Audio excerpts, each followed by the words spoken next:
তুমি এখন বাংলাদেশের সবচেয়ে বড় আলেম আল্লামা মির্জা আব্বাস।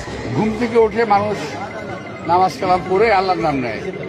একজন আছেন উনি প্রথমে আমার নাম নেন। মির্জা আব্বাস মির্জা আব্বাস মির্জা আব্বাস মির্জা আব্বাস মির্জা আব্বাস মির্জা আব্বাস মির্জা আব্বাস আব্বাস সাহেব মির্জা আব্বাস মির্জা আব্বাস মির্জা আব্বাস একটা তসবিহ দিয়ে দিতে হবে হাতের সামনে। উনি সকালবেলা উঠে আল্লাহর নাম নিয়েই চাঁদাবাজি শুরু করেন। ঘুম থেকে উঠেই আল্লাহর নাম নেয় কিনা আমি জানি না ভাই, আমার নাম প্রথম নেয়। বেশি বলে ফেলছি তো আমি ওনাকে নিয়ে আর বলতে চাই না। আমার 100 কর্মী যে প্রচার করতো তুমি একলা আমার 1000 করে প্রচার করে দিবে। আল্লামা মির্জা আব্বাস ঢাকা আটে চাঁদাবাজি করে, সন্ত্রাসী করে, দুর্নীতি করে। এই ঢাকা শহরে কোনো ব্যক্তি বলতে পারবে না কোনো স্বার্থের জন্য মির্জা আব্বাসকে একটা চা খাইতে পাওয়া যাবে। মির্জা আব্বাস চাঁদাবাজ। আমি কিন্তু ফেরেশতা, আমি আগে বলি ফেরেশতা। 2 টাকার কমিশনার ছিলেন আপনি।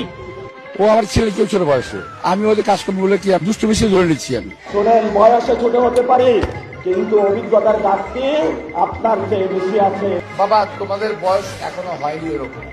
এখন আল্লাহ রাস্তায় বিশ্রাম নেন, আপনাদের আগের দিন ফুরিয়ে গেছে, নতুন খেলা শুরু হয়েছে।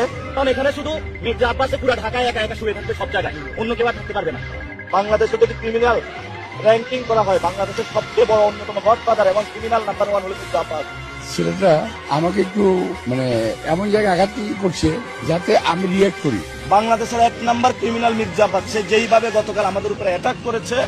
হাতটা ভাঙে, এটা আমি সোশ্যাল মিডিয়ায় প্রথম দেখলাম, শুনলামও দেখলামও।